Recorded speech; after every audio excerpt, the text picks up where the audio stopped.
Anem a començar la xerrada. En primer lloc, moltes gràcies a totes per venir. Jo volia una mica explicar la situació en la que ens trobem.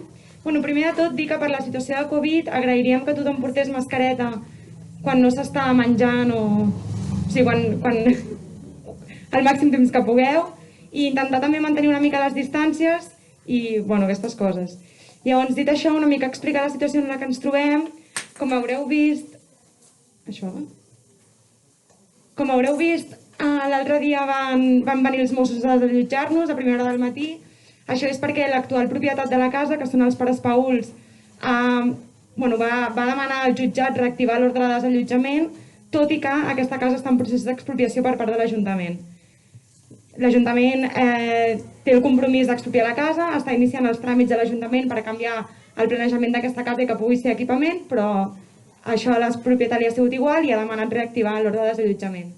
El passat 28 de setembre vam saber que s'aixecava la suspensió del desallotjament i que, per tant, tornàvem a estar en perill i es va iniciar una data oberta. Una data oberta que a dia d'avui encara no ha acabat. Sí que l'altre dia van venir els Mossos, van trobar moltíssima gent aquí i, per tant, no es van veure capaços de tirar endavant el dispositiu i van marxar...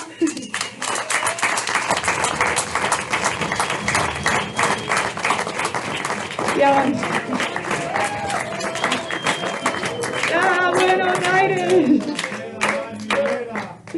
Sí, aquell dia vam guanyar i estem molt contentes, estem molt cansades també, i una mica el que volíem és dir això, que encara estem en perill, que la data de desallotjament segueix sent oberta, per tant poden venir en qualsevol moment, i nosaltres seguirem donant vida a aquesta casa i seguirem defensant-la fins al final perquè realment creiem que el que hem construït aquí és necessari, és indispensable per Vallvidrera i per Barcelona i en general per tot el territori de l'entorn.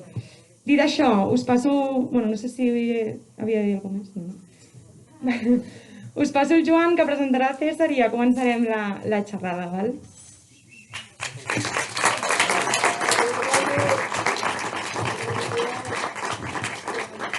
Sí, vale.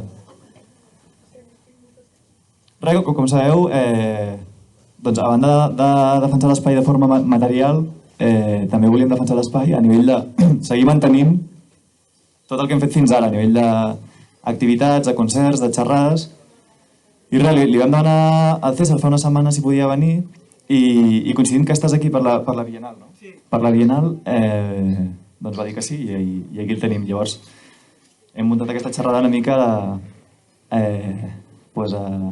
salto de mata perquè, com us podeu imaginar, aquests dies han sigut bastant difícils per la casa. I res, estem molt agraïts que estigui el César Rendueles. Ell és professor de Sociologia a la Complutense i autor de diversos llibres, un dels quals que va treure fa molt poc, fa un parell de setmanes, una cosa així, que es diu... Sí, Contra la igualdad de oportunidades, un pamfleto igualitarista, editat per Seix Barral, sí, i que està a les llibreries i el vam comprar a principis de setmana per llegir-lo i poder fer una presentació digna, però amb tot el que ha passat no hem pogut fer absolutament res. Anem encara amb tota la son, però el tenim aquí. Sí que us demanaríem que no és només una presentació del llibre, també és un diàleg. Si podeu anar pensant preguntes, tot allò que sempre li he volgut preguntar a César Rendueles i no he tingut ocasió, ho aneu pensant. Tenim aquí un micro inalàmbric i també això, quan fem el torn de preguntes, si podeu fer la pregunta amb mascareta, millor que millor, també el podem fregar amb hidrogel, etc. Però almenys la mascareta seria ideal. I doncs res, comencem. Benvingut, César.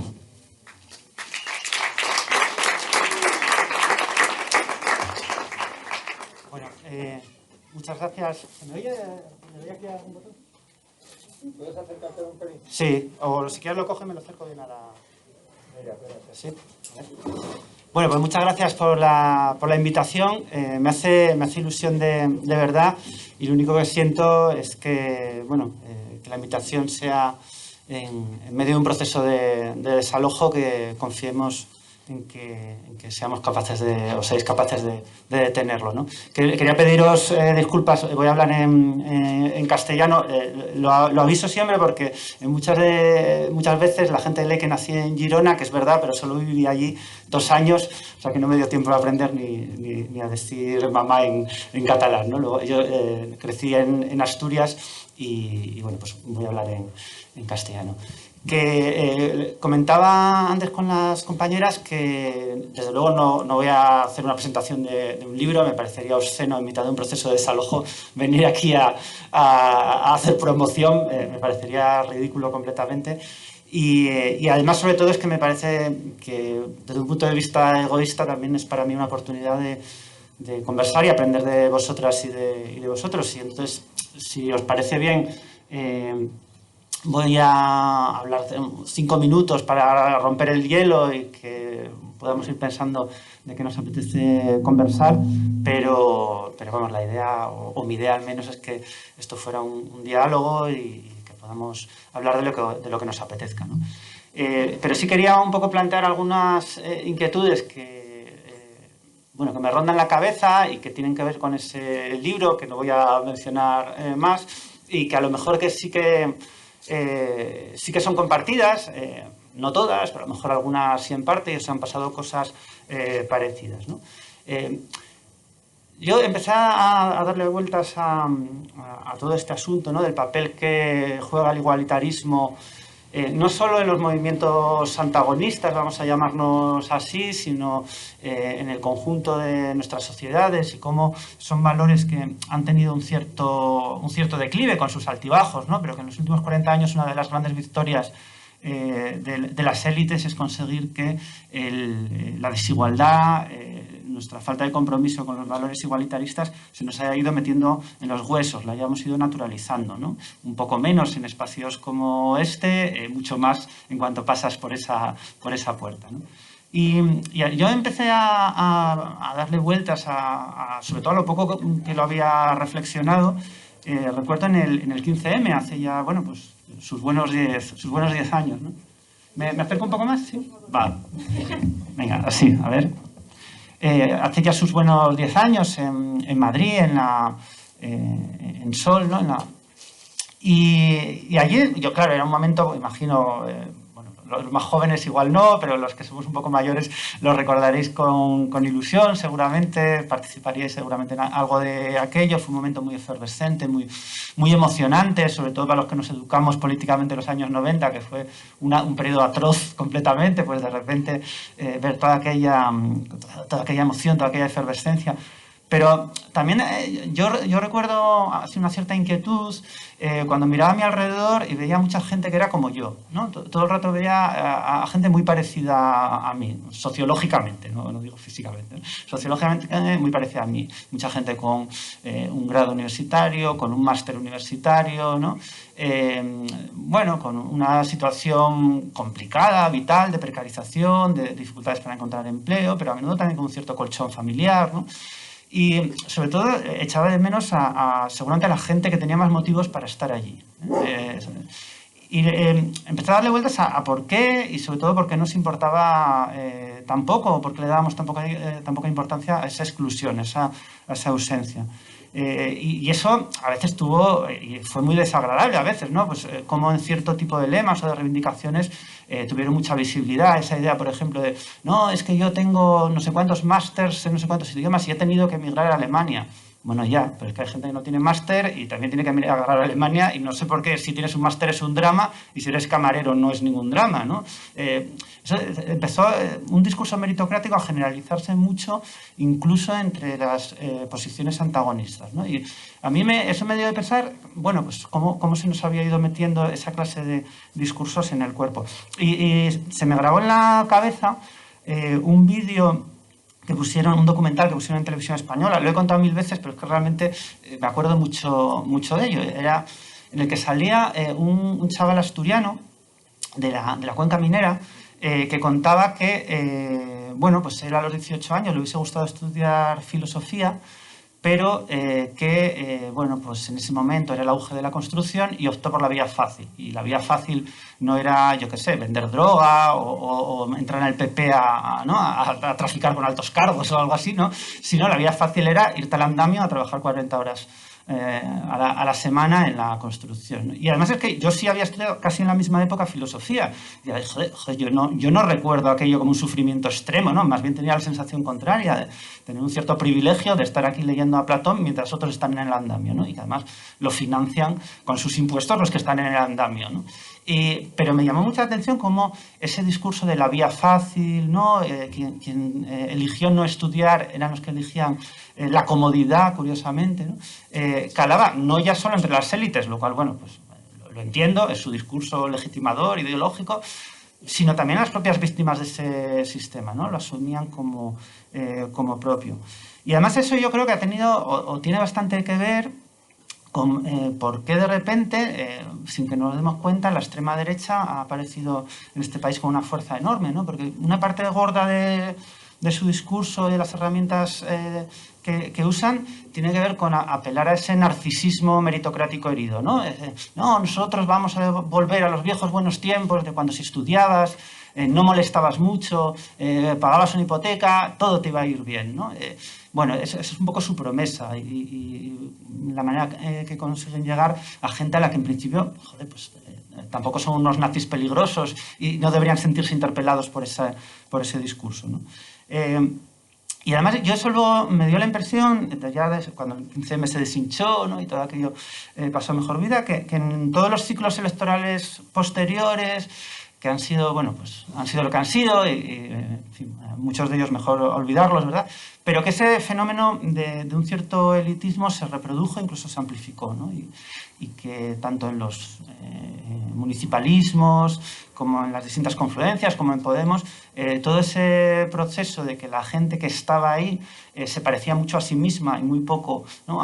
Yo que sé, a un vagón de metro, a la gente que te encuentras en un vagón de metro, pues se seguía reproduciendo y ampliando, ¿no?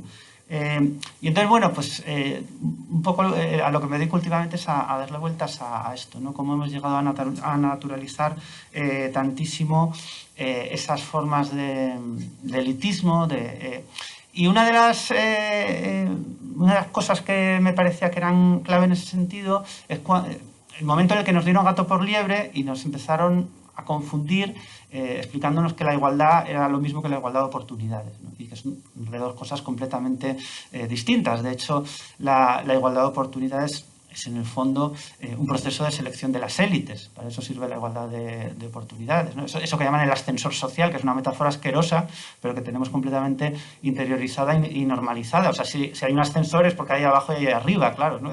Una vez que hemos renunciado a que no haya pisos, ¿no? en nuestra sociedad, a que no haya abajo y arriba, es entonces cuando tenemos que conformarnos con un ascensor social, con una igualdad de oportunidades, que es en el fondo una especie de control antidoping, ¿no? Que se supone que se hace normalmente a través de las instituciones educativas para que luego compitamos entre nosotros para reproducir el tipo de elitismo que ya existía sin cuestionarlo en ningún momento, ¿no? El igualitarismo profundo era un poco lo contrario exactamente, ¿no? Daba por hecho que hay desigualdades de partida y exigía un trabajo permanente y constante, y yo creo que esa es una lección importante del feminismo también, ¿no?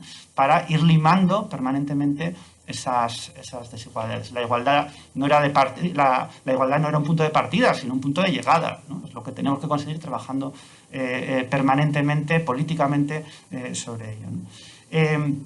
Y uno de los elementos, y con eso ya me callo para que podamos hablar tranquilamente, que a mí también me parecía que era muy importante en ese sentido, era el modo en que nos habían ido convenciendo en los últimos 30 o 40 años de que la igualdad, a fin de cuentas, era una cuestión relacionada exclusivamente con los valores, ¿no? Con lo que tenemos en la cabeza, aunque bueno, te consideres más o menos igual a los demás, y no algo que hacemos en el día a día, que tiene que ver pues, con una forma de vida, si lo queréis decir así, ¿no?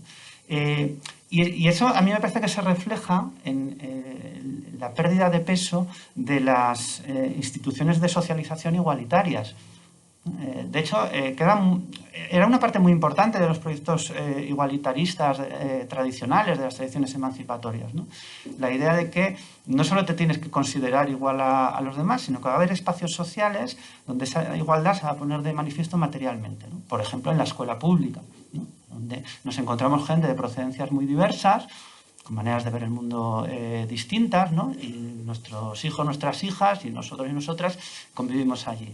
pero también en un hospital público, ¿no? Donde te toca compartir habitación o camilla con quien te toque, pero también en la vivienda pública, y ese era un aspecto de los proyectos de vivienda pública muy importantes en su momento. No solo dar vivienda a todo el mundo, sino también que distintas personas con distintos oficios, con distintas tradiciones culturales, con distintos bagajes culturales, convivieran, literalmente, convivieran en el mismo edificio, en la misma planta, ¿no? Y a mí eso me parece muy, muy importante, ¿no? Que recuperemos esa búsqueda de instituciones de socialización igualitarias y que las reivindiquemos como algo importante. Y quería decir esto justamente para explicar por qué me parece tan importante espacios como este, justamente, espacios en los que ensayamos, ¿no? Son como tubos de ensayo de esos procesos igualitarios de convivencia, donde convertimos la democracia pues no en un ideal de gobierno, sino en un ideal de vida, en una forma de vida. Y con esto me callo y ya hablamos de lo que os apetezca. ¿Sí?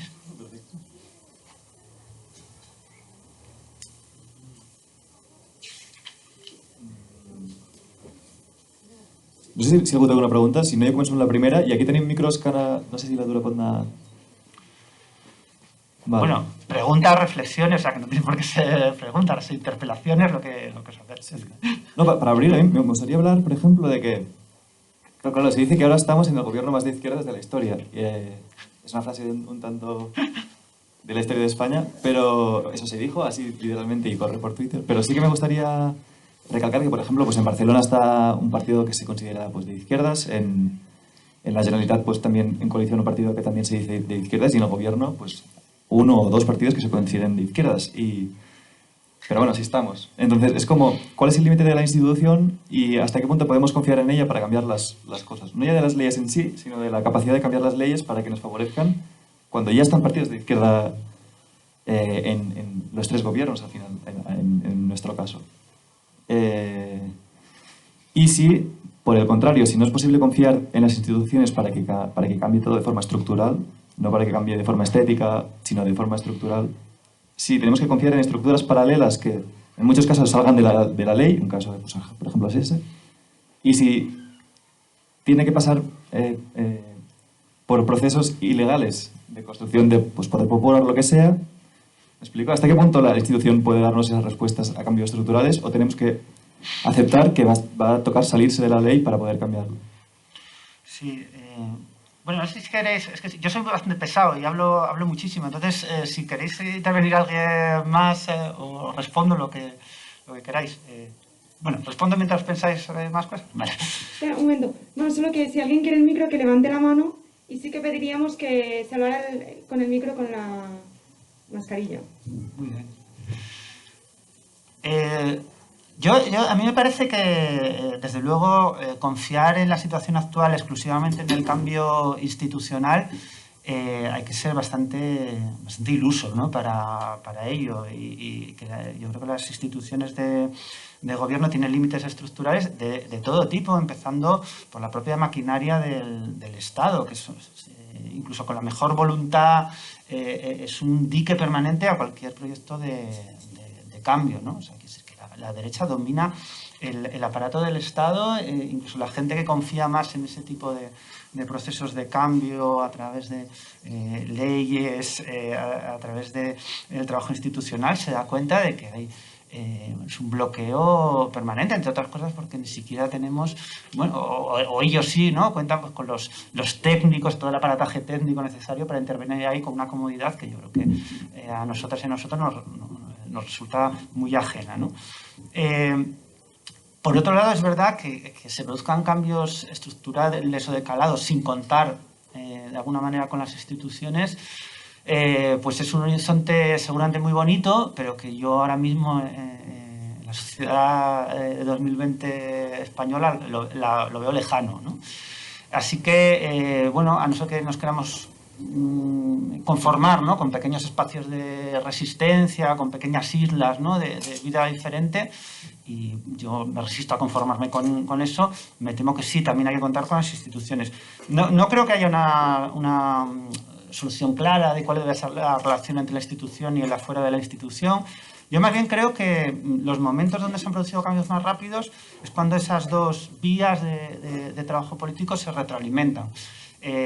No digo que colaboren porque eso no va a pasar, es normal que haya desconfianza y que, yo que sé, Ada Colau mire con cierto reparo, desconfianza aquí, aunque pueda hacer gestos concretos y viceversa. Yo creo que es normal que desde aquí se mire con desconfianza lo que pasa en el ayuntamiento, ¿no? Pero a mí me parece que uno de los problemas precisamente que han tenido, conozco menos la situación de Barcelona, pero en Madrid fue clarísimo, ¿no? Los municipalismos es que no contaban bueno, pues con una masa municipalista, una masa social municipalista, ¿no? Organizaciones de distinto tipo, que exigieran a esos ayuntamientos, que les exigieran dar pasos ambiciosos, arriesgados, con los mecanismos que fueran, legales o no legales, eso bueno, pues ya en cada momento se toma esa decisión, ¿no?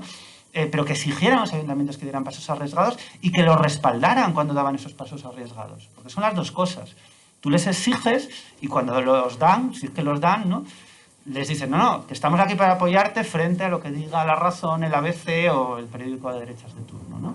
Y ese es, yo creo que es uno de los gravísimos problemas. Así que, aunque yo creo que esa tensión existe y negarla es completamente, ¿no?, buenrollista y es absurdo, pero me parece que al final los grandes procesos de cambio surgen de una retroalimentación de ambos ámbitos, ¿no? Y que bordeando la ley a veces consigues, ¿no?, incluso saliéndote un poco de la ley, a veces consigues que las leyes cambien. Eso ha pasado muchas veces, ¿no? Es una vía también para ayudar a que las leyes cambien.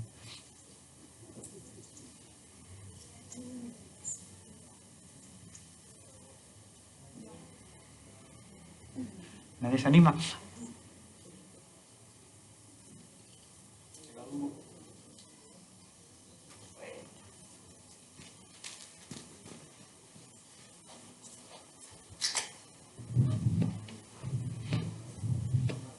Hola, sí. A ver si lo consigo plantear bien, ¿eh? Tampoco sé muy bien dónde quiero llegar, pero algo así. A ver. O sea, como recogiendo un poco lo que planteabas en la introducción, ¿no? Ese discurso ideológico que promueve ¿no?, como la fetichización de la formación, en el fondo como una forma de naturalizar la competición entre las clases populares. Entonces, pensaba yo, ¿no?, como recogiendo un poco un discurso decimonónico de un pensamiento como previo al colapso ecologista al cual nos aboca el desarrollo de las fuerzas productivas capitalistas.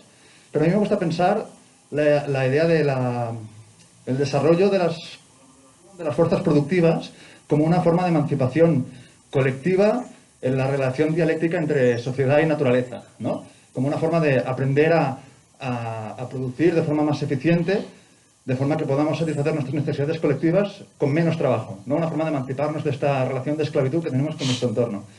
Y en este sentido, pensaba, ¿no?, que esta voluntad de promocionar la formación, si se entiende no a escala individual, como promocionando la competición entre individuos, sino como de forma colectiva, la necesidad de formarnos y de producir de una forma más eficiente, de relacionarnos de una forma más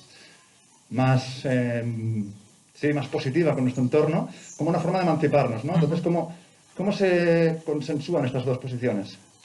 Sí, es una cosa muy interesante porque digamos que lo que ha pasado con la educación, yo soy profe, o sea que me encanta enseñar y me parece algo importantísimo y me hace mucha ilusión cuando llegan chicas y chicos muy jóvenes cada año, ¿no?, con mucha ilusión por estudiar y formarse, ¿no? O sea que en ningún caso quiero infravalorar lo que eso supone. Pero lo que ha pasado es que se ha cargado a la educación con una mochila, en mi opinión, demasiado pesada, ¿no? Si os dais cuenta, casi los únicos discursos y valores igualitaristas que quedan en nuestra sociedad tienen que ver con la educación, ¿no? Se supone que la igualdad, concretamente la igualdad de oportunidades, es algo que pasa en la escuela, en la educación, no en el Ministerio de Hacienda, no en los centros de trabajo, no en ningún otro sitio, solo en la educación. Es ahí donde tiene que pasar ese milagro de que se dé un control antidoping que permita, pues, competir en igualdad de oportunidades a todo el mundo.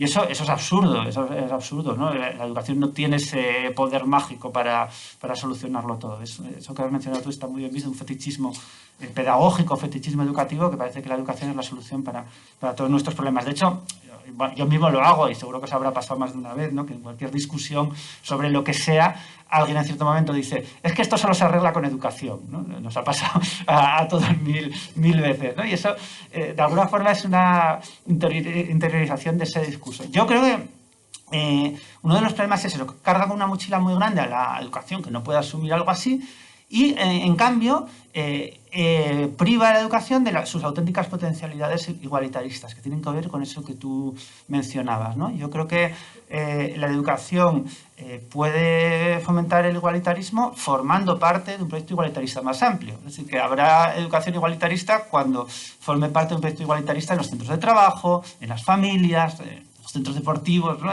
En el resto de nuestra sociedad. Por eso me parece que el planteamiento que haces es muy razonable y beneficia, de hecho, a los propios proyectos educativos emancipadores, ¿no? El pensar para qué sirve la educación, pues para formar parte de proyectos de democratización más amplios, ¿no? Y que no estén orientados a esa competición infinita, primero en los centros educativos y después en los centros laborales, ¿no?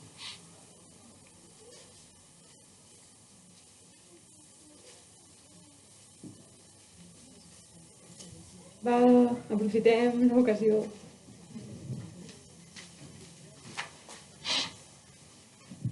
Hola, César. Hola.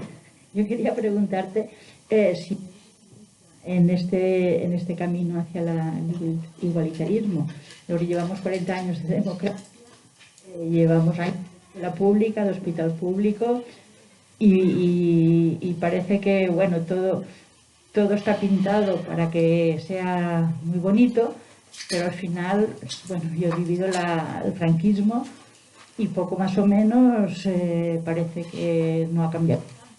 No sé hasta qué punto tú tienes, esto es una utopía o te parece que se llegará.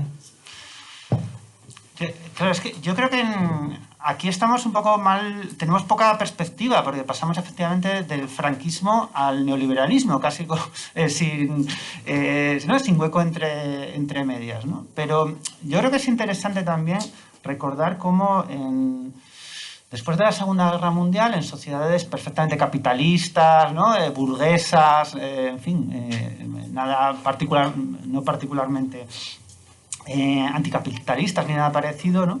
Hubo un proceso de reducción de las desigualdades muy intenso, ¿eh? Eso pasó, y no solo en los países nórdicos, que es el ejemplo en el que siempre se piensa, sino en otros muchos países del mundo hubo una compresión de las desigualdades muy intensa. Siguió habiendo élites, la clase trabajadora siguió viviendo mucho peor, con muchas formas de alienación, o sea, no fue una utopía, ni muchísimo menos, pero desde luego se pusieron en marcha proyectos tendencialmente igualitaristas que muy poco antes, y esto yo creo es lo interesante, no tanto lo que se consiguió o no se consiguió, que es un debate un poco antipático a veces, ¿no? Sino, y esto es lo que para mí es interesante, se consiguieron cosas que 5 años antes parecían irrealizables, utópicas, ¿no? Que parecía una locura. O sea, la sanidad pública cuando se planteó, pues es como cuando hoy planteamos la renta básica universal, ¿no? Esto es una locura, decían los conservadores, son experimentos absurdos, ¿a quién se le ocurre plantear algo así, ¿no?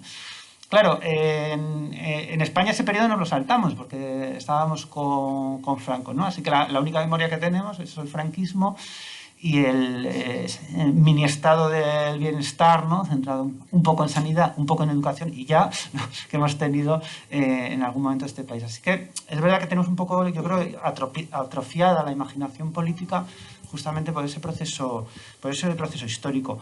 Pero yo creo que, muchos motivos para el optimismo en este momento justo, no sé yo si tenemos, ¿no? Pero a mí siempre me da que pensar que algo que sí yo creo que hemos aprendido en este ciclo político de los últimos 10 años es que las cosas cambian más rápidamente de lo que a veces creemos, ¿no? Y que en 5 años cosas que nos parecían inimaginables han pasado, algunas horribles, como una extrema derecha, ¿no? Muy dinámica de repente, pero otras muy importantes, ¿no? Como el movimiento feminista, el auge que ha tenido cuando nadie lo esperaba, por ejemplo, ¿no? Entre otras muchas cosas, algunas malas, pero otras no tan malas. Y yo respecto al elitismo que se nos ha metido en los huesos, yo creo que es verdad que se nos ha metido, pero que nos resistimos. Y hay un dato que cito mucho, pero que es muy llamativo, que es que en las encuestas que hace el CIS, el Centro de Investigaciones Sociológicas, hay una pregunta que repite, que es, ¿tú cómo te autoposicionas? O sea, ¿en qué clase social te colocas? Y nunca, o sea, nadie, el 0,2-3%, nunca me acuerdo la cifra, pero por ahí se clasifica como de clase alta. Y de clase media alta casi nadie tampoco. O sea que yo creo que en el fondo nos molesta estar por encima de los demás, ¿no? O sea, nos molesta tener subordinados. Es algo que nos genera incomodidad. O sea que yo no creo que esté todo perdido. Desde luego, no es el mejor momento, ya digo, este año para 2020 para decir esto, pero bueno, yo creo que las cosas cambian a veces sin que nos demos cuenta, ¿no? Están cambiando y nos damos cuenta cuando ya eclosionamos.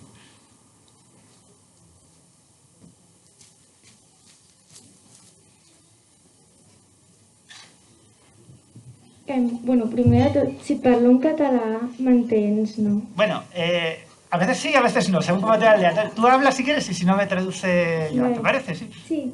I et volia preguntar si no penses que aquesta divisió dins de... O sigui, divisió que s'ha creat dins de la pròpia classe treballadora, amb aquest academicisme, no? I la separació que hi ha respecte al lumpen, la part més lumpen, no és part de l'aparició o l'hegemonia que ha aconseguit la classe dominant gràcies en part a l'estat de benestar i altres, i altres institucions o altres eines de les que s'han servit per aquesta hegemonia de la... Bueno, és que em vaig llegir l'antologia que vas fer, i em va agradar molt, i el terme d'hegemonia crec que és bastant adequat en aquest sentit per parlar sobre com han aconseguit dividir la pròpia classe treballadora per no fixar-nos en ells.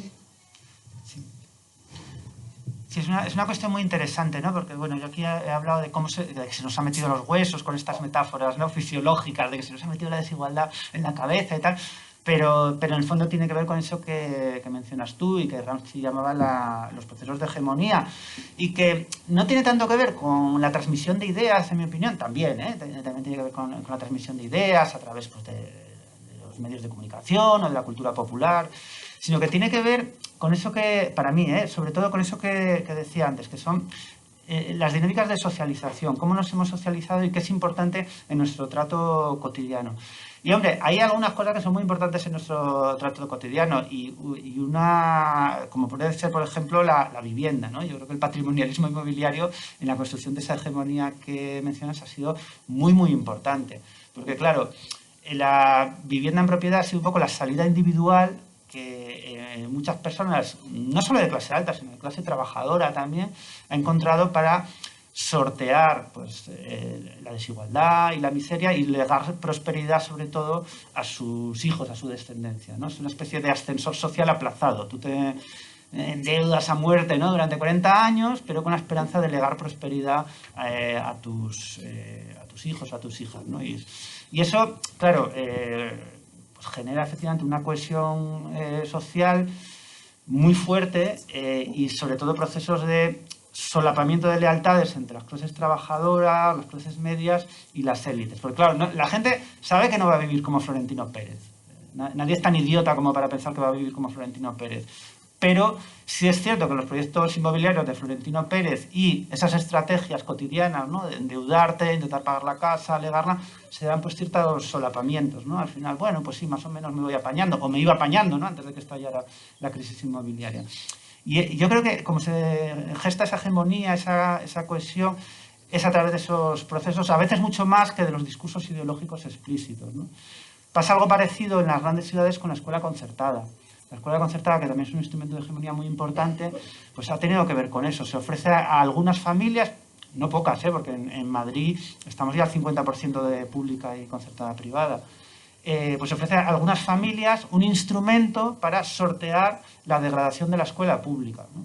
Es una salida individual, pero que, de nuevo, pues, implica solapamientos con los intereses de las clases altas que van a la escuela privada o a colegios concertados top gama, ¿no? No estos low cost a los que va la gente trabajadora, sino a los que de verdad molan, ¿no? Y eso es muy complicado, ¿eh? Las dos cosas, porque claro, cuando le decimos a la gente que estamos a favor de la vivienda pública, pues nos dicen, ya, pero es que yo tengo una hipoteca que llevo pagando 30 años. Y cuando les dicen, no, que estamos en contra de los colegios concertados, ya, pero es que el colegio que me tocaba a mi público es una calamidad, es un desastre. Así es como se gestan esas lealtades, ¿no? Esas lealtades tan complicadas de romper. Tú le puedes convencer a la gente en determinadas ideas, y yo creo que eso es más fácil, de hecho, la gente te acaba dando la razón, ¿no? Pero en esas vivencias cotidianas es ahí donde los engranajes funcionan como una apisonadora, porque implican una ruptura y un riesgo y un sacrificio muy grande, ¿no? Que le tienes que pedir a la gente que haga. Eso es lo que es muy difícil de desarmar para mí, no tanto la lucha de ideas ideológica como los procesos de socialización.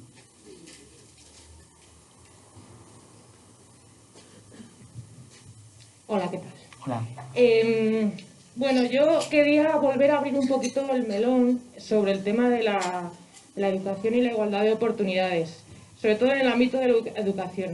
No sé si la experiencia en Madrid te ha podido permitir observar, aquí, por ejemplo, yo sí que lo he observado, cierta, por así decir, deriva por parte de los movimientos sociales o de la izquierda más vinculada a la educación, en donde hay como una especie de...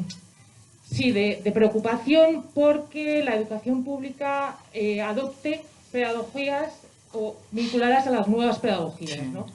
Hay todo, bueno, pues un movimiento, y en el caso de Barcelona, bastante fuerte, que trata eso, de incorporar dentro de la educación pública nuevas pedagogías alternativas. Yo, pues tengo mi parecer o tengo mis propias, yo qué sé, reflexiones, tiene que ver con cierta preocupación de cómo se ha ido abandonando una ambición igualitarista en pos de, bueno, no sé, una educación, pues por así decirlo, yo que sé, a mí me alarma, por ejemplo, todo lo que tiene que ver con la educación emocional, hay una importancia muy fuerte en la educación emocional, bueno, o sea que hay una concentración en determinados ámbitos que tienen que ver precisamente con cierto individualismo, cierta construcción del individualismo actual, bueno, pues eso, creador, el talento, ¿no? Innovación, todo ese tipo de lenguajes que está invadiendo, por así decirlo, las posiciones más de izquierda que antes podían defender una posible educación pública de calidad, etc, etc. No sé si tienes algún... Sí, es un tema interesantísimo y muy complicado, ¿eh? O sea, es muy complicado intervenir ahí porque te quedas siempre, yo por lo menos como entre dos aguas, ¿no? Que no sabes cómo gestionarlo muy bien. Yo creo que una cosa que está pasando, por lo menos yo la veo en Madrid, terrible, es que los mecanismos de la escuela privada y concertada están colonizando la pública. Me refiero a cierto elitismo también. Cada vez más colegios públicos tratan de bunkerizarse, ¿no? Para evitar pues, que ciertos colectivos entren en esos colegios, por ejemplo.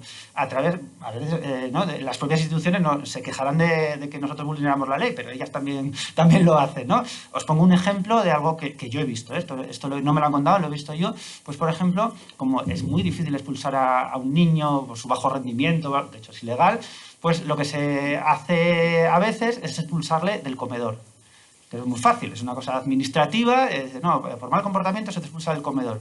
Claro, para una familia de clase trabajadora no puede permitirse ir a por el niño, llevarlo a comer y devolverlo, ¿no? Así que el niño tiene que cambiar de colegio.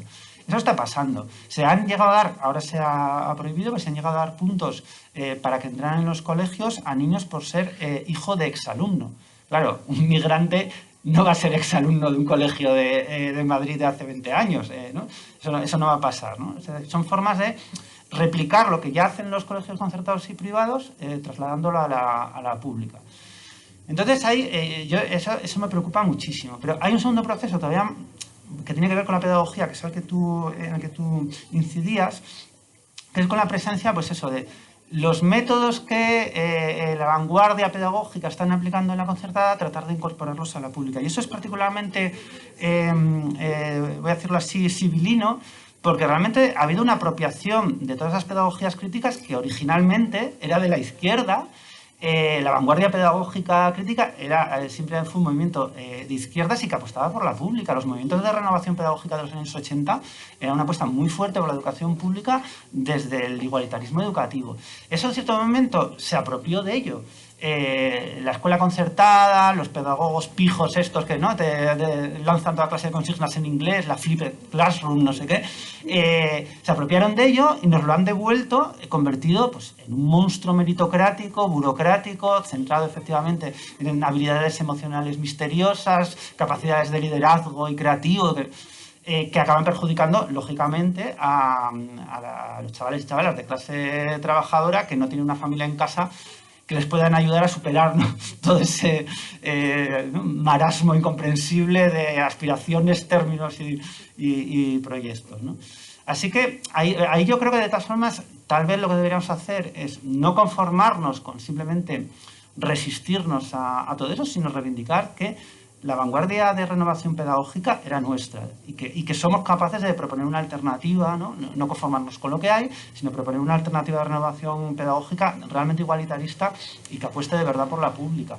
Porque yo sí a veces en educación tengo la sensación de que vivimos todo el rato como a la defensiva, quejándonos todo el rato de los recortes, quejándonos todo el rato de la precarización, que es verdad, pero que yo echo de menos que pasemos a la ofensiva, ¿no? Y proponer programas alternativos, proyectos alternativos, métodos de evaluación alternativos, como ya hicimos en los 70 y los 80, yo creo que eso fue un proyecto exitoso, ¿no? Hola, buenos días. Yo quería preguntar un poco, al hilo de lo que comentabas, de la relación entre calle e instituciones. Bueno, me ha parecido interesante lo que comentabas sobre la potencialidad de los cambios sociales a través de los movimientos sociales, de la organización autogestionada y los límites que esta tiene. Yo creo que un gran ejemplo que tenemos es el 15M. Pero hay otro ejemplo que en Barcelona creo que hemos vivido mucho en los últimos años, que era el movimiento Ocupa. O sea, el movimiento Ocupa en Barcelona en los años 90, en la época del Cinema Princesa, pues era un movimiento muy contrahegemónico que no colaboraba con las instituciones, pero desde hace ya unos 10 años con Can Batlló, la Armonía, la Flor de Maig, etc., hemos visto un cambio y creo que la Buenos Aires forma parte de esta ola, ¿no? Donde el movimiento Ocupa ya no es el protagonista, sino que es el movimiento vecinal a través de la liberación o recuperación de espacios normalmente históricos, ¿no?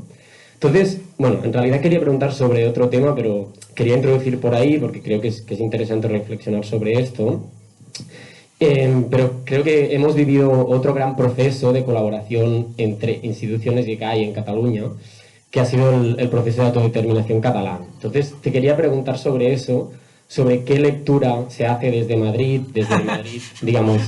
Bueno, a ver, ya que estás aquí te pregunto sobre eso. ¿Qué lectura se hace desde el Madrid transformador, desde el Madrid rebelde, de la potencialidad de un proceso rupturista en Cataluña, sobre todo en un momento de crisis de Estado y de la monarquía, y de crisis económica y de crisis autoritaria? Y también al hilo del proceso independentista, preguntar sobre los presos políticos, pero concretamente por un preso que está en Madrid, que es un chico que se movilizó en solidaridad con las movilizaciones del año pasado en Barcelona, esto de hecho hace un año justo esta semana, y quería saber por qué se ha dado tan poca importancia a este chico. O sea, tengo la sensación que cuando detuvieron al Fon hubo una campaña muy fuerte y en cambio este chico estaba como un poco abandonado por parte de este Madrid rebelde y progresista que comentábamos, ¿no? Entonces, pues un poco preguntar sobre esos dos temas, ¿no? La potencialidad del proceso rupturista que ha habido en Cataluña y la importancia de un preso político madrileño que se ha solidarizado con Cataluña. Sí, respecto a lo primerísimo que comentabas antes de lanzar tu pregunta, yo sí me parece importante subrayar esta idea de que es importante que haya distintas vías, ¿no? de trabajo político, sobre todo porque no sabemos, o sea, no sabemos qué va a funcionar. Yo cada vez soy más partidario de cierta generosidad, ¿no? A lo mejor no creemos que esa estrategia pues no es la nuestra, no nos sentimos identificados, no nos sentimos cómodos con ella, pero yo cada vez, intento ser más generoso, porque es verdad que a veces procesos que te parecen que llevan a un callejón sin salida resulta que son exitosos, ¿no? Y entrando en la pregunta ya incómoda, viniendo de Madrid, realmente la valoración que se hace del proceso de autodeterminación ha ido cambiando bastante. yo creo, ¿no? Yo creo que inicialmente, no voy a decir que hubo simpatía y solidaridad, porque eso sería absurdo. No es verdad que haya habido más que en sectores muy limitados de la sociedad madrileña, ¿no? O sea, que nos conocemos todos, vaya, o sea, ¿no? Más que ahí. Pero yo sí creo que, sobre todo entre la gente joven, hubo una cierta receptividad, una cierta, por lo menos, receptividad a la necesidad de buscar cauces de diálogo. Y eso, hubo alguna encuesta muy interesante al principio de todo el proceso, donde se veía que el sesgo realmente, mucho más que de izquierda y derecha incluso, era de edad. La gente más joven veía, bueno, pues que era algo que ellos rechazaban, pero que le parecía que entraban dentro del juego político, mientras que para la gente mayor, incluyendo a mucha gente que se autoposicionaba como de izquierdas, era romper las reglas del juego, algo completamente intolerable. Y a mí eso inicialmente me llenó de esperanza, porque dije, hombre, bueno, forma parte de estos procesos de cambio generacional que explican muchas cosas de lo que pasa en el Estado español, y por tanto creo que podemos llegar, ¿no?, a un punto de acuerdo, de diálogo, que incluso podría tener potencialidades positivas, ¿no?, para España, para un proceso, ¿no?, de refundación de la estructura territorial, que está llena de tensiones, no solo entre Cataluña y España, ni entre el País Vasco y España, sino hay muchas más tensiones territoriales, también con Andalucía, Extremadura, el norte de España. Pero yo creo que eso ha cambiado muchísimo, y tiene que ver, en mi opinión, con el modo en que la extrema derecha ha sabido bueno, pues manipular todo lo que estaba pasando, y ha generado una polarización extrema, ¿no?, donde esas posturas intermedias más comprensivas han quedado completamente pues, lapidadas, ¿no? O sea, eso ya no existe, o sea, ya no puedes estar ahí entre medias. Si estás entre medias eres un radical terrible que te mereces como mínimo la cárcel, ¿no? Y eso yo creo que lo ha cambiado todo. La extrema derecha está viviendo su propio 15M, lo ha vivido, ¿no?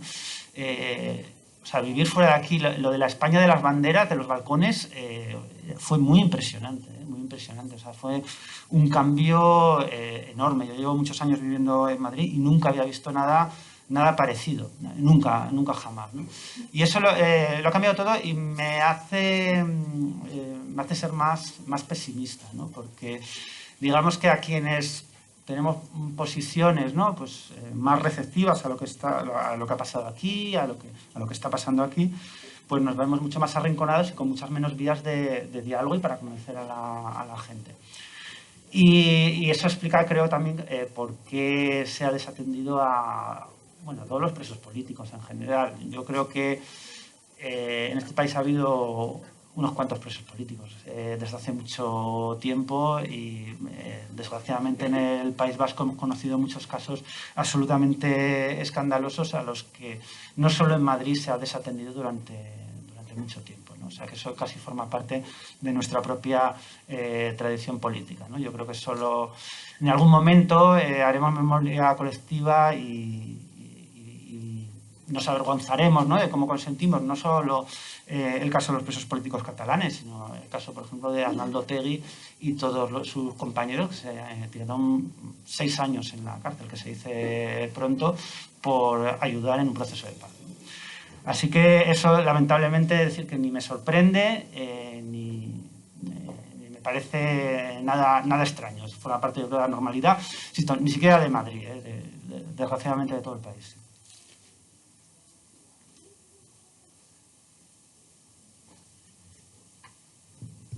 Hola, César, otra pregunta.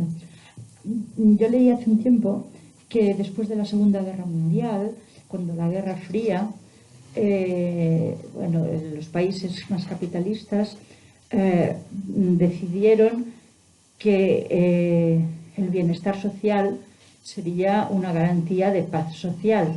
Fue cuando empezaron los hospitales públicos, la escuela pública, así el trabajador estaría las necesidades así cubiertas, y y ellos hacer su trabajo. Entonces analizar esto, y la pregunta es hasta qué punto estamos manipulados. Ahora decías la extrema derecha, cómo lo ha llevado todo. Entonces, si miramos la sociedad como un grupo de borregos que van donde la última noticia nos dice, ¿no? También ahora hay una campaña sobre la penalización de los ocupas. No te vayas de casa que te ocupan. Claro, esto la gente pues va mermando la confianza y posicionando al trabajador mismo. Bueno, estas son mis preguntas. Bueno, la primera cuestión es súper importante y es objeto de encendidísimos debates. Seguro que hay alguien aquí que tiene una posición seguro mucho más formada que la mía. Hay como dos versiones, ¿no?, de lo que pasó después de la Segunda Guerra Mundial. Una es la que tú has enunciado, ¿no?, que fue una especie de chantaje, ¿no? Os damos bienes de consumo, una serie de garantías sociales para evitar, ¿no?, pues toda la crisis social del periodo entre guerras, y a cambio os pedimos paz social, ¿no? Os pedimos que os estéis alienados en las fábricas, calladitos y tranquilos. Un añadido que se suele poner, ¿no?, a eso es que los estados de bienestar fueron un dique de contención frente a la tentación soviética, ¿no?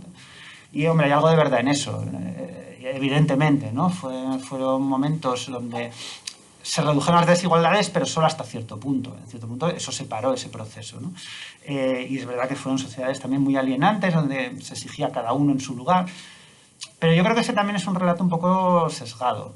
También fueron momentos de lucha y donde las clases trabajadoras consiguieron cuotas de poder que hasta ese momento parecían vamos, inimaginables, ¿no? Y no es del todo verdad que eso fuera una especie de regalo, ¿no?, de las clases altas, una graciosa concesión. No, eso hubo que pelearlo y fue muy complicado pelearlo en muchos países. Yo creo que las dos cosas son verdad, ¿no?, de alguna forma. Las dos cosas son verdad. Fue una especie de empate donde de alguna forma las clases trabajadoras nunca dejaron de pelearlo, ¿no?, y de ir más adelante. Y de hecho, una de las cuestiones que explican el hundimiento de ese modelo es que las clases trabajadoras no se conformaron ya con ese pacto, ¿no? No queremos más, queremos seguir avanzando. Lo que sí es cierto en el caso es que eso no va a volver, porque no puede volver, ¿no? Porque, como mencionaba antes el compañero, eso está vinculado a una expansión de la producción y el consumo que es completamente imposible que consigamos mantener el tiempo y mucho menos ampliar. Digamos que la clave del pacto de posguerra es que las élites se conformaban con un cachito más pequeño del pastel porque el pastel no dejaba de crecer, ¿no? Entonces, a fin de cuentas, seguían teniendo mucho. Ese pastel no puede seguir creciendo porque hay límites físicos de nuestro planeta que lo impiden, ¿no? Eso no va a pasar, ¿no? No podemos volver a ese modelo basado en el crecimiento infinito, exponencial y acelerado, ¿no? Así que hay razones para desconfiar de esa idea. No obstante, ya digo, yo creo que sí a lo mejor se puede tomar esas conquistas no como un punto de llegada, pero sí como un punto de partida, ¿no? Sabemos que ese modelo no lo podemos tomar como referencia, pero sí a lo mejor lo podemos tomar como un punto de partida para construir ahí. Lo digo porque, bueno, yo creo que hay reivindicaciones que tenemos que mantener, ¿no?, como sanidad pública universal, de calidad, como educación. Yo creo que eso es irrenunciable. Y aquello que construyamos debería tener más ambición que eso, no menos, ¿no? Y lo que planteas también de las ocupaciones, y tiene que ver con lo que decía antes la compañera, es muy interesante porque, claro, cuando contestamos a esa mitología de no, es que me van a ocupar la casa, porque unos siempre lo hacemos en términos muy de debate de ideas también, siempre, ¿no? Decimos, no, es que eso es mentira, ¿no? Y sacamos unas cifras y decimos, mira, es más probable que te asesinen que te ocupen la casa. Y aunque lo hicieran, tienes herramientas legales para recuperarla si es tu primera vivienda y no eres un especulador. O sea que ese problema no existe. Pero, claro, esos mensajes no apelan a los datos, no apelan a las ideas, apelan a la sensibilidad patrimonialista que tenemos, que es yo me he matado para tener una casa en propiedad, he hecho un esfuerzo enorme, esa casa es lo que me separa de la pobreza, y es verdad, es que es verdad, o sea, tener una casa en propiedad es, digamos, un dique frente a la pobreza enorme. Los informes de Cáritas lo dicen clarísimamente, ¿no? Así, apelan a eso, a ese sentimiento, ¿no? A la gente le da igual que sean 3 casas, 3.000 o 3 millones las que se ocupan de esa manera. Están tocando una fibra que no tiene que ver tanto con la racionalidad como con las emociones. Así se construye efectivamente esa hegemonía de ultraderecha, ¿no? Y por eso es tan difícil de combatir, porque no tenemos un relato alternativo que pudiera estar basado en la vivienda pública, no tenemos algo parecido que apele a esas emociones contrarias, de solidaridad, de ayuda mutua, de apoyo mutuo, ¿no? Solo tenemos esos, ¿no?, datos que son verdad, pero que no consiguen, yo creo, combatir eso, ¿no? Hola, buenas. Aquí. Ay, hola. Bueno, yo te quería preguntar, a raíz de un ejemplo que pones en el libro, de algo que se impulsa primero desde las instituciones sin necesariamente tener un apoyo fuerte y constante y mayoritario, que es el ejemplo que pones en el libro, es el matrimonio homosexual, la legalización del matrimonio homosexual. Si nos pusiéramos en un escenario optimista, desde luego poco probable a día de hoy, pero optimista, y le dijéramos a las instituciones que adoptaran una medida para abrir camino hacia esa igualdad material, ¿por dónde empezarías o por dónde harías más incidencia? Ya no sea una sola medida, sino un conjunto de medidas, o qué espacio atacar para abrir un camino, para abrir los ojos a la gente, digamos, a raíz del ejemplo este que pones en el libro, que para mí me pareció un ejemplo muy, muy bueno y bueno. Sí, el ejemplo es, de lo que hablo en este ejemplo, para la gente que imagino la mayoría no ha leído el libro ni no tiene por qué hacerlo, bueno, la idea de que es verdad que muchas veces los cambios transformadores van de abajo arriba, no es lo que nos decimos siempre, pues que desde abajo impulsamos los cambios, pero eso no siempre es así. A veces de arriba abajo también hay cambios transformadores, allí donde muy poca gente lo reivindica y lo espera. Debería ser más a menudo, es muy poco a menudo, pero a veces pasa, ¿no? Y a mí me parece que la ley de matrimonio homosexual fue uno de esos casos, ¿no? Había, desde luego, colectivos que habían trabajado mucho tiempo en esa dirección, pero no era una reivindicación mayoritaria de la sociedad española, que era mucho más conservadora. Y de hecho, yo creo que fue un cambio impulsado desde las instituciones que cambió en buena medida la sociedad, ¿no? Que, de hecho, parecía que iba a generar mucha conflictividad y fue algo que se asumió con mucha más normalidad de lo que cabía esperar. O sea que fue un paso importante, a mi juicio, en la lucha contra la homofobia. Entonces, yo creo que eso también tiene que ver, y me hace ser optimista respecto a eso que decía, de mirar con generosidad incluso a las instituciones, ¿no?, de gobierno. ¿Qué cambios las instituciones tienen la responsabilidad de poner en marcha y a mí me parece más urgente? Hombre, hay uno que es tan evidente que es que casi da vergüenza decirlo, es la reforma fiscal. O sea, desde luego, es muy difícil poner en marcha ningún tipo de proyecto igualitarista si no tienes dinero para ello, ¿no? Y para tener dinero para ello hace falta que en algún momento las empresas de este país empiecen a pagar impuestos. Vamos, algo, ¿no? Ya no digo mucho, pero por lo menos un poquito, ¿no? Y no esa cosa ridícula que pagan las empresas del IBEX 35. Esto pues, enseguida dices, no, es que se irán todas a no sé dónde. Bueno, es que ya se van, si es que ya están todas en... hay poco margen que perder si ya están todas en paraísos fiscales, ¿no? O sea, entonces, realmente yo creo que ese es un punto complejo técnicamente, que tiene sus claroscuros, pero que sin eso, ¿no? Si no impulsamos en esa dirección, es muy difícil hacer casi nada más. Y luego, otra segunda pata que tiene más que ver con cómo se usa ese dinero, bueno, pues tiene que ver con una reivindicación ya clásica, cada vez más ya clásica de los movimientos sociales, como es algún tipo de garantía material de la subsistencia, ya sea a través de una renta básica universal o de los instrumentos. Yo en eso soy poco dogmático, ¿no? Lo que funcione, me da igual si es una renta básica universal u otros instrumentos más complejos técnicamente, me da igual, pero algo que funcione y que garantice la subsistencia material, ¿no? Son como dos medidas que es complicado, a mi juicio, que generen no vas a ver un montón de gente, yo creo, a 100.000 personas manifestándose por un cambio fiscal súper complejo técnicamente, ¿no? Eso es muy difícil, que la gente salga a la calle. ¿Queremos que cambie la declaración de la renta? No, pues eso no va a pasar, ¿no? Y la renta básica, hombre, sí es algo que yo creo que entre los grupos activistas se ha generalizado mucho, pero no es fácil que cale tampoco de forma masiva, ¿no? Ese tipo de medidas, porque también tiene un componente técnico importante. Entonces, son áreas de trabajo institucional que a mí sí me parece que tienen una cierta autonomía, ¿no? Aprofito per dir que hi ha etapes a €1,5 per si algú té gana i per ajudar a finançar el projecte.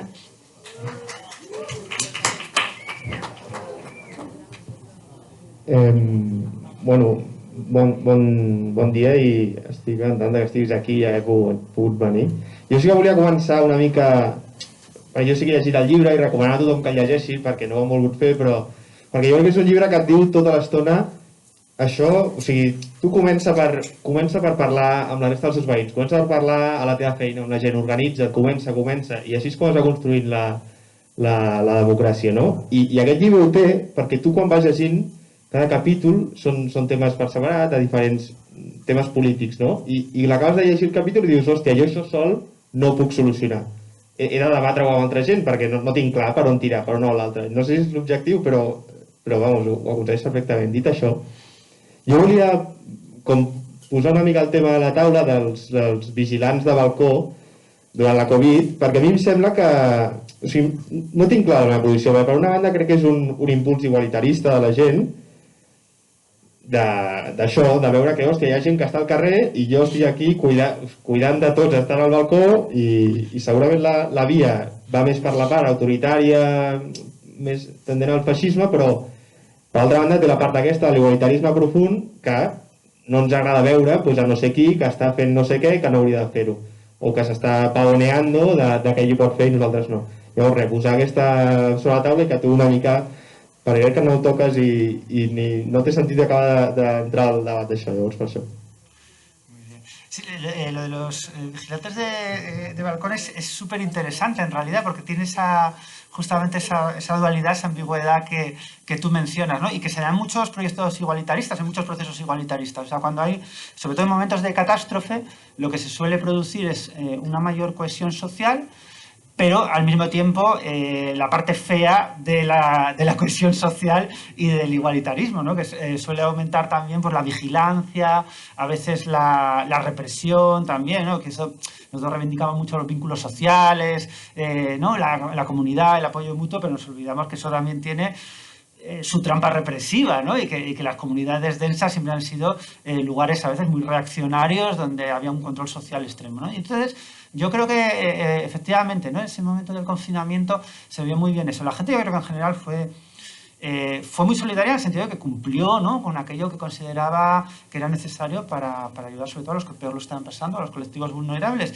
Pero se dio también, yo creo, esa pulsión autoritario-represiva, ¿no? De todo el mundo convencido, que eso fue también muy interesante, como todo el mundo estaba convencido de que prácticamente él o ella era la única que cumplía las normas, ¿no? O sea, todos creíamos que solo nosotros cumplíamos las normas y todos los demás, todo el país estaba claramente saltándose las normas, nadie llevaba mascarilla. Luego vimos que no era verdad y tenemos datos objetivos que demuestran que de hecho en el Estado español fue el lugar del mundo donde más se cumplió el confinamiento. Tenemos datos objetivos sobre eso, ¿no? Y por eso yo creo que fue una lección importante que nos da pistas, ¿no? También para aprender de nuestros errores y cómo buscar vías alternativas, porque es verdad que los proyectos igualitarios a menudo tienen esa parte fea, ¿no? de represión, de control. Yo creo que la solución o la alternativa a eso tuvo que ver también con algo que sucedió espontáneamente y de manera, además, por cierto, ideológicamente bastante transversal, que fueron los grupos de apoyo mutuo que aparecieron. Y por cierto, insisto en esta parte, yo lo descubrí, no lo sabía, pero descubrí en algunos bastante transversales con gente participando de ideologías muy diversas, gente muy conservadora, a veces participando en ellos, ¿no? Y fue algo muy espontáneo que surgió un poco porque sí, sin que hubiera organizaciones a veces impulsándolos. Y yo creo que esa es la otra vía, ¿no? También de vincular esa necesidad de participar de alguna manera, ¿no? de ese proceso. Pero sí que a mí sí me parece una lección valiosa esa. Yo me alegro que lo hayas mencionado porque he pensado mucho en ello. Sí, de hecho recuerdo que aquí en Vallvidrera se hizo una xarxa de suport mutu y hubo casos que el ayuntamiento no podía sostener, que nos los derivaba a nosotros, que no teníamos ni idea. Y nos llegaban emails de un responsable, un técnico de no sé qué, que si podíamos atender a esa persona que necesitaba no sé qué. Que fue como, ostras, nos venías con una responsabilidad demasiado grande para lo que nos venía lo que nos venía encima. Sí, bueno, eso, en Madrid era directamente el lado distópico, ¿no? De eso, o sea, fue una cosa extrema. Me contaban algunos amigos que estaban en una red de apoyo mutuo que directamente el ayuntamiento les daba las bandejas de comida a ellos para que se buscasen la vida para repartirlos, porque el ayuntamiento se desentendió completamente de ese tema. Y bueno, desentenderse completamente del tema a ese nivel del ayuntamiento no es nada comparado directamente con lo que hizo la Comunidad de Madrid, que no sé si os enterasteis, pero fue lo de repartir pizzas, telepizza a los niños que tenían beca de comedor, ¿no? O sea, digamos que eso es ya otro nivel de sadismo. O sea que sí, fue un momento donde yo creo que se descubrieron algunas de esas cosas. Hola. Vale. Nada, yo quería preguntar, volviendo hace, creo, un par de respuestas que dabas en relación a la pregunta del compañero que hablaba de tu libro sobre el matrimonio homosexual y luego planteaba el tema de las medidas que se podían adoptar ahora. Claro, bueno, es como en la ignorancia total, ¿vale? O sea, es como, bueno, para ver si alguien me puede dar un poco de luz en esto. Claro, yo pensaba en el tema, por ejemplo, del matrimonio homosexual, la ley, o sea, seguramente fue como muy, no sé, como que es, vale, una vía de esperanza para todas las personas que la estuvieran esperando, para la gente de izquierdas o que busque ampliar cuotas de igualdad o lo que sea, ¿no?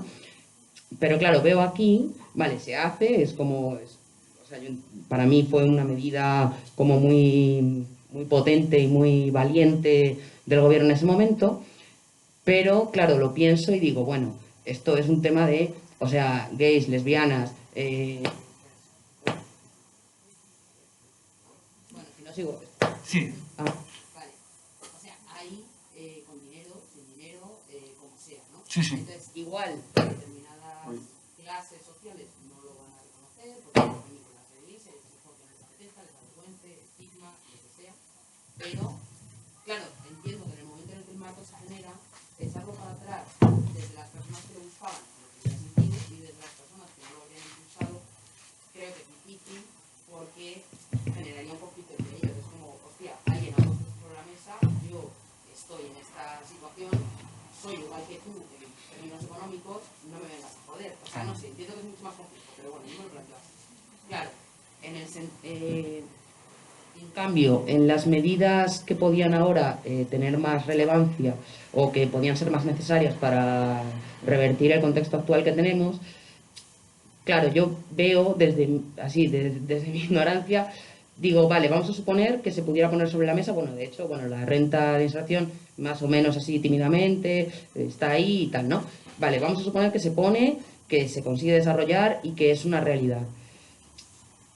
Claro, esto viene a intentar solucionar una serie de problemas que están vinculados a unas determinadas clases sociales y en cambio los gobiernos, bueno, si se mantuvieran, yo qué sé, estables en ideologías políticas y colores y demás durante un tiempo, pues vamos a suponer, oye, lo siguen desarrollando y esto es la repera. Pero, bueno, por alguna razón parece que no hay esa estabilidad, que a veces incluso, bueno, igual puede ser buena, no lo sé, ¿no? Pero bueno, no está esa estabilidad. Entonces, claro, yo pienso en las leyes de educación, o sea, llega un gobierno, pone algo con más o menos criterio, más o menos acierto, me da igual el color que tenga, o sea, propone lo que ha pensado su gabinete y llega el siguiente y lo revierte. Entonces, no sé si solo el hecho de que se ponga sobre la mesa ya puede tener un potencial, o sea, creo que sería una victoria, creo que es una victoria, pero no sé si ya en sí mismo tiene calado como para que se pueda esperar que de ahí va a haber un cambio, o es algo como que celebraremos, no sé, 10 minutos, y luego a tomar por saco porque nos da la mierda. Sí, vamos, tienes toda la razón, ¿no? De hecho, los cambios y transformaciones materiales son mucho más complejos de poner en marcha precisamente por eso, ¿no? Porque, bueno, pues hay intereses ya no solo, bueno, que tienen que ver con lo simbólico, con las formas de vida, con la ideología, sino, bueno, con el dinero y con las posiciones de privilegio económicas, ¿no? Dicho esto, yo creo que sí que las leyes de matrimonio homosexual sí fueron un cierto ejemplo de cómo puedes de alguna forma cambiar el marco, ¿no? Y que a la derecha le cueste mucho dar marcha atrás, ¿no? Y eso es llamativo hoy, ¿eh? O sea que ya sé que no fue solo la ley, o sea que fue un cambio cultural muy importante, bueno, donde las pocas veces que puedo decir que estoy orgulloso de mi país, tiene que ver con eso, ¿no? En muy poco tiempo cambió el país de arriba a abajo y de repente podías ver a 2 chicas o 2 chicos pasando la mano sin que pasara nada en sitios donde muy poco antes hubiese sido impensable, ¿no? Entonces yo creo que eso fue algo realmente importante, un proceso de progreso importante.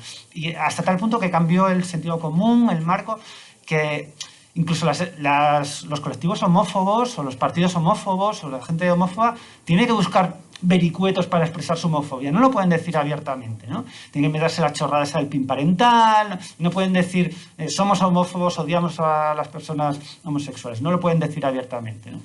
Y eso sí es un cambio importante y que tiene que ver no con cómo se consigue todo eso que planteabas, sino del tipo de procesos que se tienen que dar. Que es, yo creo, no tanto, muchas veces yo creo que estamos obsesionadas con cambiar la izquierda, cómo tiene que ser la izquierda, tiene que ser así, así. En realidad lo que se trata es de cambiar a la derecha. De lo que se trata de cambiar a la derecha, ¿no? O sea, llevarlos de tal manera a un punto en el que no puedan dar marcha atrás, ¿no? Llevarlos a un punto en el que se normalice esa reforma fiscal y sea un escándalo.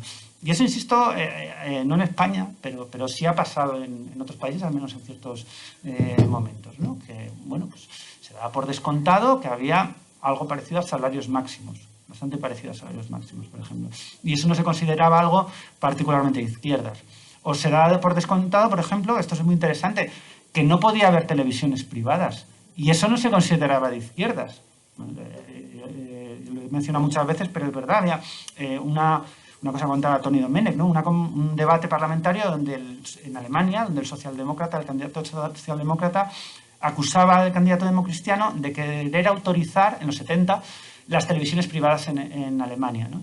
Y el candidato democristiano se enfadaba muchísimo, ¿no? Decía, pero ¿cómo me pueden acusar a mí de esa atrocidad, permitir las televisiones privadas? Eso sería cuestionar la democracia misma, ¿no? O sea, quiero decir que son, entiendo que suena utópico, suena casi imposible, ¿no? Pero a mí me parece que, bueno, esos procesos de cambio se han dado y tener eso en la cabeza, ¿no? Que se trata de cambiar a la derecha y por eso a veces tenemos que hacer un esfuerzo también por contar las cosas de forma tal que de gente que es más conservadora o que no siente afinidad con nuestras posiciones, también es importante, ¿no? También es importante.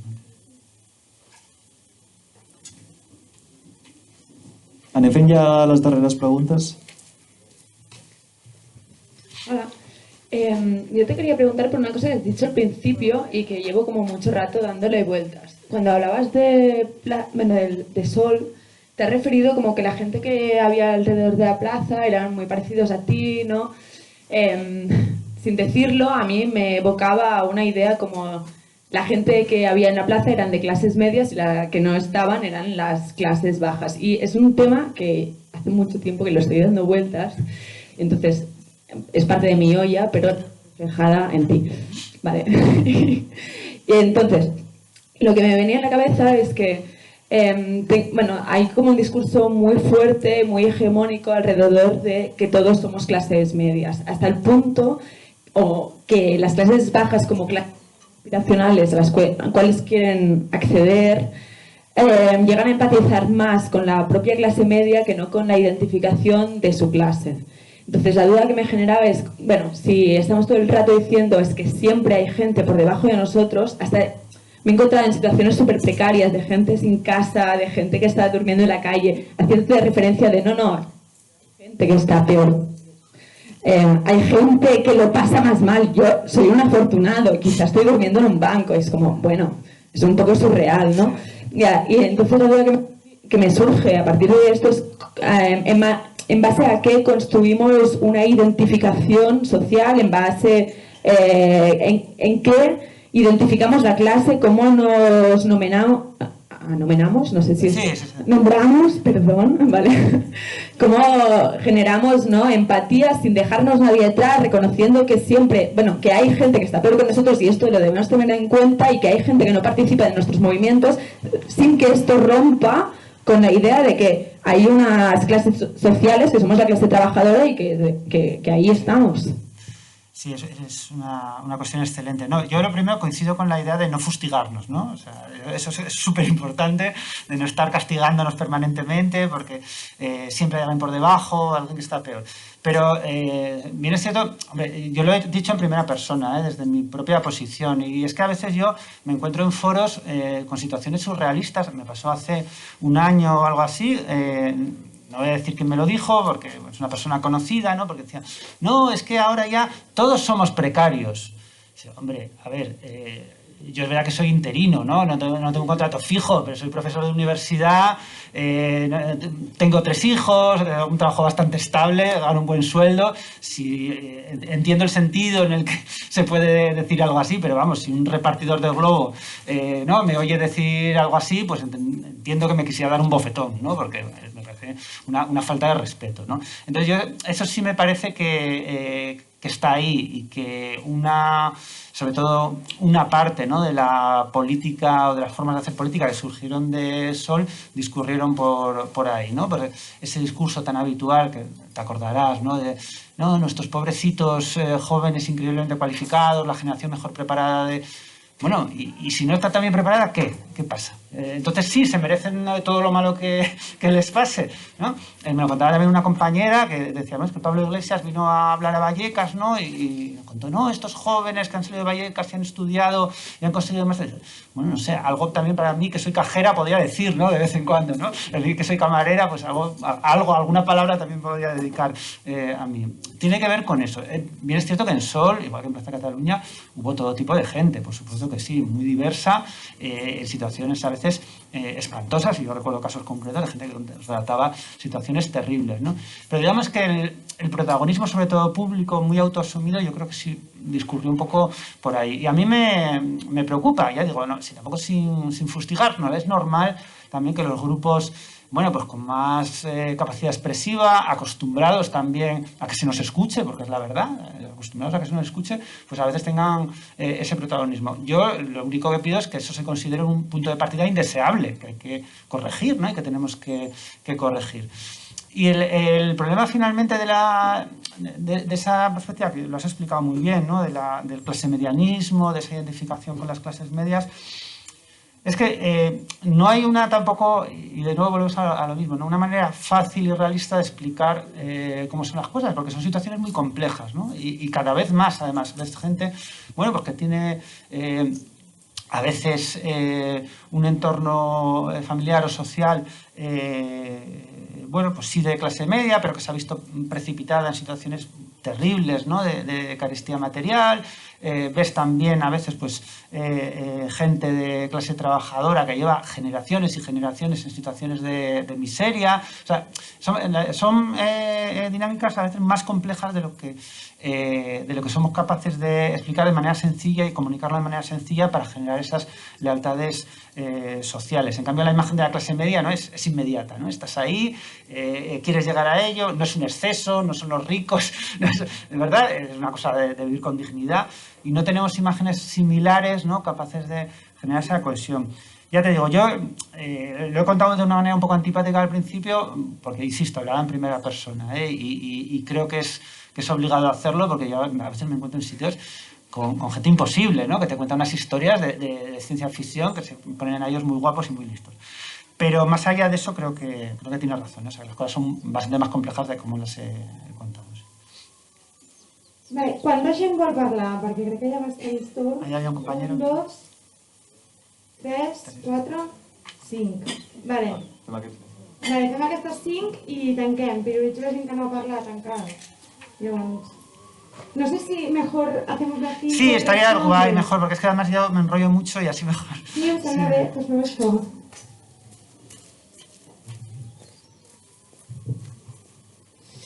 Hola, y a mí... Hola. Què tal? A mi m'agradaria treure un tema que fa un temps vaig llegir algun article que comentava sobre el tema aquest de l'utopia digital, no? És un parèntesis, però és un tema que em preocupa molt perquè com podem fer front, no? O sigui, estem en una situació, aquest segle XXI, doncs, de màxima erupció del món digital, globalitzat, etc. I com des dels nostres moviments podem fer front a aquest superpoder, no? I si mai serem capaços de generar un contrapoder a la superpotència de Silicon Valley, per exemple. O sigui, com no, els estats o el poder dels estats han passat a poders o sigui, més concrets o més determinats a Google, etc. No? Amazon, etc. Aleshores, si creus que mai serem capaços de generar un contrapoder en aquest sentit, i en el cas que no sigui possible, doncs si ja ho tenim tot perdut, perquè en veritat aquestes superpotències doncs, corresponen a uns interessos concrets del capital i per tant doncs, és com una mica l'inici de la derrota suprema o si hi ha una esperança.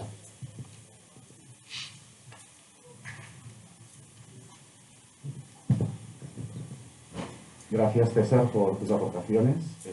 En primer lugar, yo quería problematizar la idea que el Estado tiene que ser el principal eje de igualitarismo, básicamente porque no estamos hablando de un Estado en abstracto, estamos hablando del Estado español. Y el Estado español ahora mismo es una plataforma de clase social, de altos funcionarios, de jueces, de grupos económicos que controlan este Estado. Entonces, es difícilmente democratizable, ¿no? Mi pregunta sería cómo democratizas este Estado, que es una estructura de clase y territorial. Y la segunda también es cómo universalizas las políticas sociales de este Estado, porque antes los compañeros comentaban las redes de apoyo mutuo comunitarias. Esto, en el fondo, está señalando que el Estado ha fracasado en cubrir las necesidades sociales de un 20% de la población, que es la gente inmigrante sin papeles, ¿no? Entonces, la primera pregunta sería, ¿es posible democratizar el Estado español y universalizarlo? La segunda pregunta es, ¿en serio? Entonces, yo sí que quería hacer una reivindicación del poder popular y la autogestión. En este caso, por ejemplo, todas las políticas que comentabas de las leyes de LGTBI no se explican sin 40 años de luchas sociales, de movimiento gay, lesbiana y trans en las calles dejándose la piel, aunque no es de arriba abajo, es de abajo con mucho esfuerzo y mucho dolor hacia arriba. Y en segundo lugar, también en el caso de la renovación pedagógica, no sale en los años 80 reivindicando la escuela pública. Hay una primera ola a principios del siglo XIX que plantea que a través de los ateneos obreros, de las cooperativas, se tiene que escolarizar a toda la clase obrera, y toda la clase obrera catalana se alfabetiza y se politiza en ateneos independientes de la clase trabajadora. Y en segundo lugar, la renovación pedagógica en Cataluña, en el País Valencià, en las Illes Balears, en Euskal Herria, tiene una segunda ola en los años 60 y apuestan por las cooperativas, apuestan por la autogestión. Entonces yo me niego a pensar que somos solo un laboratorio para experimentar cosas que el Estado lo hará mejor. Nosotros hemos esclavizado a la clase trabajadora en su conjunto, históricamente. Entonces, no somos una palanca solo, sino que somos un fin en sí mismo también, ¿de acuerdo? Dicho esto, sí que veo también que nuestros movimientos autogestionarios tienen límites, ¿no? Y a partir de aquí estamos ensayando otras formas de relacionarnos con el Estado. El Estado tiene muy claro lo que es la concertación público-privada, público-capitalista. Estamos hablando nosotros de concertación público-comunitaria, lo comentaban los compañeros, de la gestión comunitaria de los bienes comunes. ¿Crees que es posible o qué casos conoces que de transformar las relaciones entre el Estado y lo social, que son conflictivas, a veces son armónicas? ¿Cómo ves este escenario más complejo, que ni es la primera visión del Estado como, digamos, el garante del igualitarismo, ni tampoco la autogestión plena, porque tenemos límites? ¿Crees que es posible avanzar en una tercera opción? Gracias.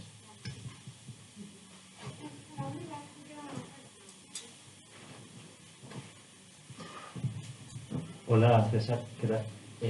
Bueno, una cuestión que es un poco marginal de todo lo que se ha venido hablando, pero no quería dejar de preguntarte. Es una preocupación mía respecto a, digamos, el crecimiento que veo de toda la ola neo-New Age, el misticismo, sobre todo dentro de los movimientos sociales o de cierta izquierda sociológica.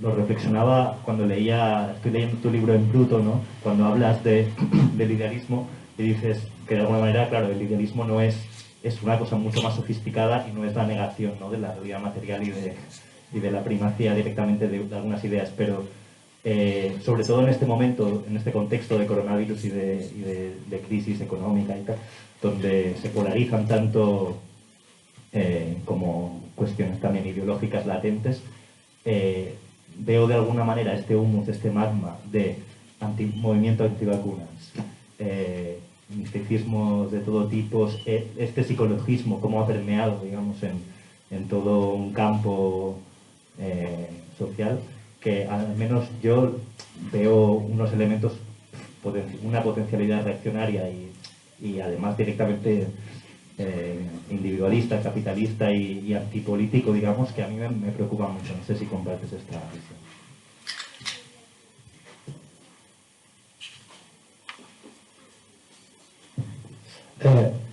Vale. Creo que mi pregunta va un poco en la línea que le hacía el compañero ahí. Quería preguntar tu opinión, así un poco general, sobre la relación entre el potencial transformador y emancipador igualitarista de la tecnología, porque, digamos, en perspectiva de lo que ha pasado en los últimos años, que la tecnología ha avanzado a un ritmo frenético, pero las jornadas laborales no se han reducido y bajo la sombra de la futura robotización de los trabajos, tengo la sensación de que muchas veces desde la izquierda pues, se rechaza cualquier discurso de tipo tecnológico, porque suena como... Siempre hay esa sombra de la idea de que la tecnología es una herramienta de la derecha para controlarnos, y mi pregunta es si tú consideras que existe algo así como una tecnología pues, potencialmente transformadora, emancipadora, etc.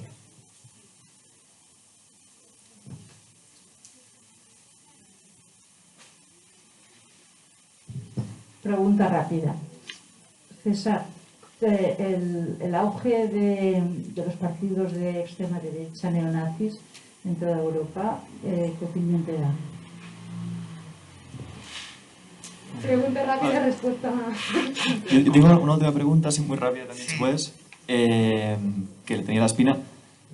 Que en un vídeo muy famoso que tienes en YouTube, de una conferencia de Coloniza Podemos, creo, hablas de los, y creo que es así también, hablas de los movimientos sociales como un resultado de una derrota histórica de la izquierda, de poder explicar de forma global un proyecto de futuro en todas las esferas. Y entonces los movimientos sociales son lo que sale de esa derrota en forma de parcelación de luchas, en general sin un proyecto que los englobe todo. Pero sí que debatiendo esta mañana, por ejemplo, desayunando sobre esta pregunta en concreto, también salía la reflexión de que gracias a esa parcelación de las luchas han podido emerger y visibilizarse luchas que las grandes ideologías no sabían explicar o las daban como por supuestas. Es el caso del feminismo, pero ahora últimamente también, por ejemplo, el movimiento trans, que el comunismo, por ejemplo, ni se paró a pensar en él. Y si no pensan ya en el feminismo, que es como, no, dentro del comunismo ya eliminaremos toda diferencia de género, bla, bla, bla.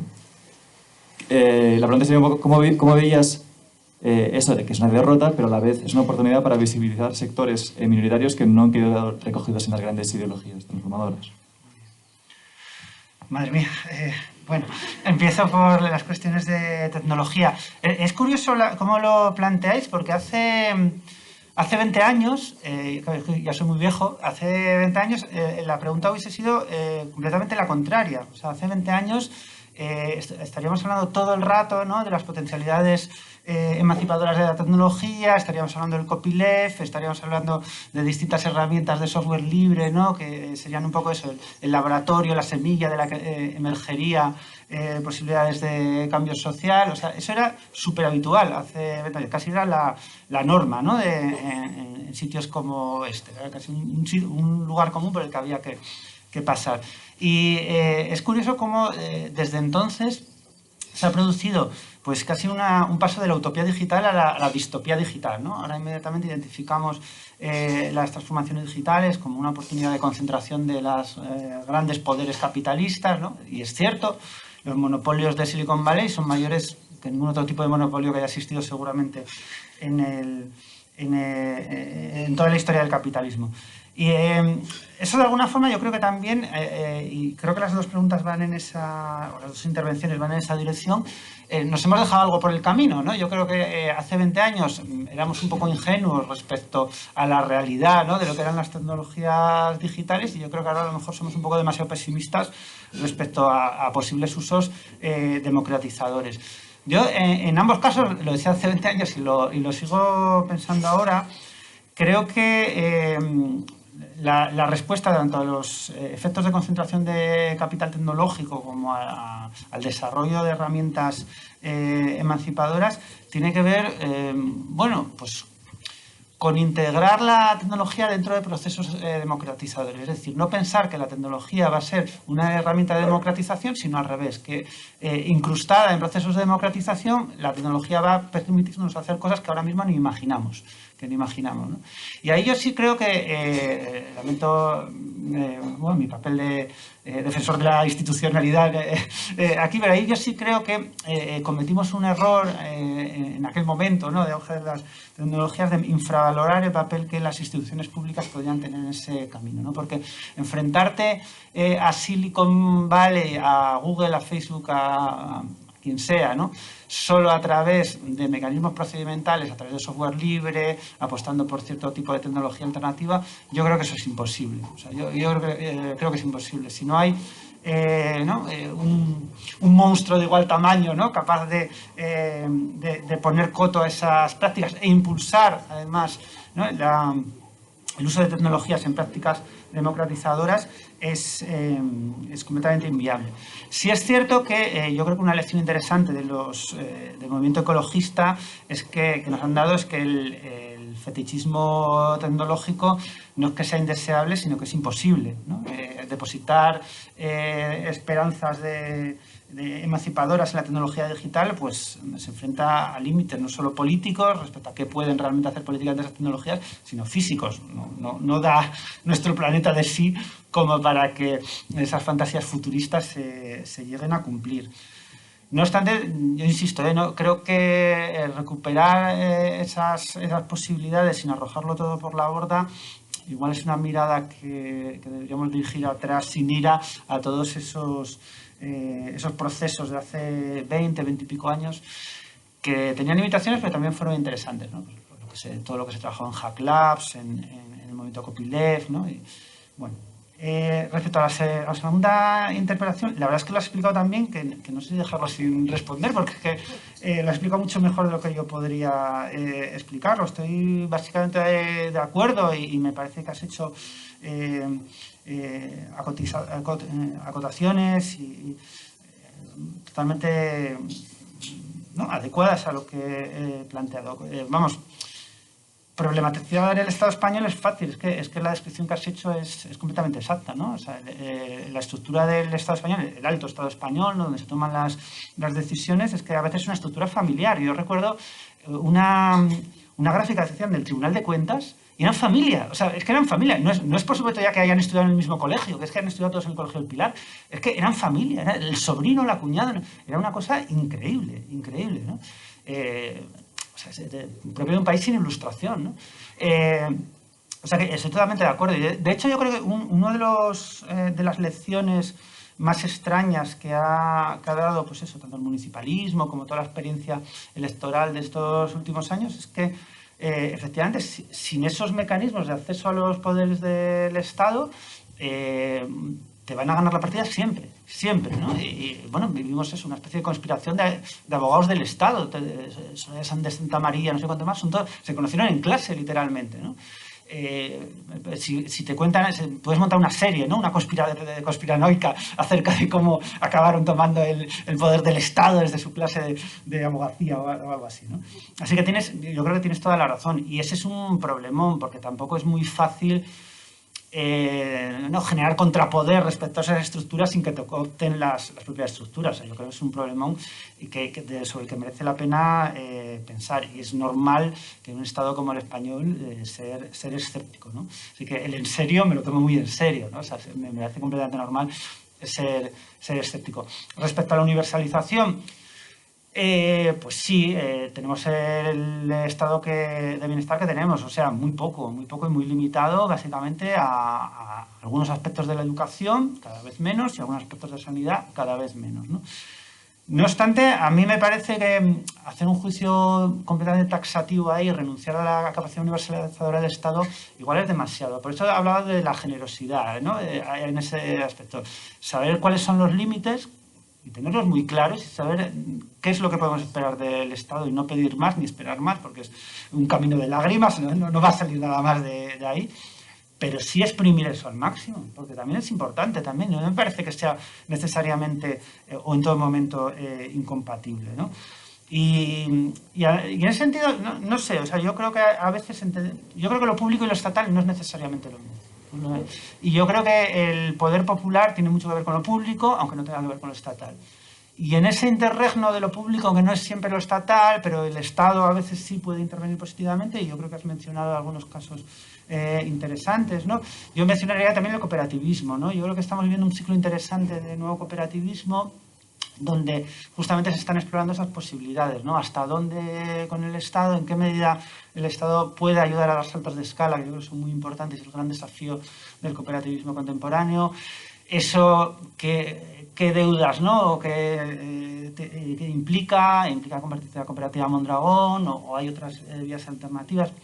Entonces, yo ahí reivindicaría un poco, bueno, pues ese terreno intermedio donde creo que a veces se pueden dar, bueno, cooptaciones seguro y muchas callejones sin salida, pero a veces también retroalimentaciones positivas, ¿no? Pero vamos, totalmente de acuerdo con esa idea del poder popular como un fin en sí mismo. Respecto a los movimientos de renovación pedagógica y al cooperativismo no estatal, sí entiendo, pero yo creo que el contexto del siglo XIX es un poco diferente del nuestro. A mí me parece que en estos momentos apostar por lo público estatal en el campo educativo y sanitario es evitar una trampa o intentar evitar una trampa que está ahí, o sea, que está ahí, que nos ronda permanentemente, que es el de nuevas formas de elitismo, que eso también existe, ¿no? Disfrazadas de cooperativismo, apoyo mutuo, etcétera, ¿no? Eso está ahí también, ¿no? Entonces, bueno, sé que es un tema muy resbaladizo, complejo y bastante antipático, ¿no? Pero bueno, en términos generales yo creo que en realidad estoy bastante de acuerdo con lo que has planteado, ¿no?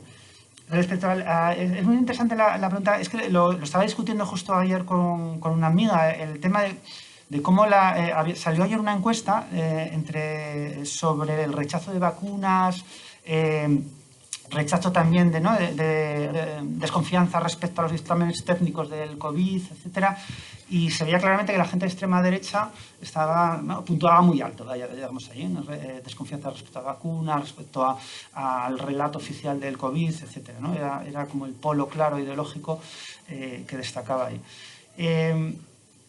Y a mí me hizo recordar justamente lo que tú has comentado, que también en nuestras filas vivimos y hemos vivido eso. Y a mí me causa mucha desazón, no solo porque sea un científico terminal yo, que también, sino sobre todo porque en realidad esa especie de escepticismo radical cortocircuita la crítica racional de la ciencia y la tecnología, que es muy necesaria, ¿no? O sea, si rechazas completamente las vacunas, eso no solo tiene efectos médicos muy malos, en mi opinión, sino que además te impide hacer una crítica racional de los intereses farmacéuticos, de los calendarios de vacunas delirantes que tenemos en este país. Misteriosamente, cuando hay elecciones, se cambia el calendario de vacunación, por ejemplo, ¿no? De cómo están presentes los intereses de las farmacéuticas en esos calendarios o en las sociedades médicas, etcétera, ¿no? Yo creo que te privas de una herramienta crítica muy importante, ¿no? O sea, yo creo que, de nuevo, es un equilibrio complejo, ¿no? Cómo hacer esa crítica pues a la ciencia hegemónica, a la tecnología hegemónica, a los intereses farmacéuticos y económicos presentes en la medicina, sin caer en el escepticismo. Bueno, pues no es sencillo, desde luego, pero a mí me parece que hay que buscar ese equilibrio, estoy totalmente de acuerdo, ¿no? Y no desplazarse, ¿no? a esa posición de escepticismo radical, ¿no? Respecto a la extrema derecha, ¿qué opinión tengo? Pues una opinión un poco desoladora, ¿no? Porque yo confiaba en que fuera un fenómeno fugaz. Yo tenía la esperanza de que Vox fuera como lo de Rosa Díez, ¿no? O sea que, no, que en cierto momento parecía efectivamente que Rosa Díez iba a ser una figura importante y luego ha acabado convertida en una friki terminal, ¿no? Yo tenía esa esperanza, ¿no? De que lo de Vox fuera una cosa parecida y pues no. De todas formas, también, por ponerlo un poco en perspectiva, porque por animarnos todos un poco, lo que ha pasado realmente es que nos hemos normalizado con el resto de Europa. O sea, el Estado español tiene algunas características muy determinadas por el cual, digamos que la extrema derecha estaba contenida dentro del PP, que por razones electorales, ¿no? Mantenía eso contenido. Cuando se ha descompuesto el Partido Popular por la corrupción, también por una lógica de recambio generacional, pues todo eso ha salido a la luz y ha tenido su propio desarrollo, pero que más o menos eso es lo que ha pasado en toda Europa. Y lo que está pasando aquí es más o menos lo que está pasando en toda Europa. Eso no, digamos que no quiere decir que no nos tenga que preocupar muchísimo, nos tiene que preocupar muchísimo.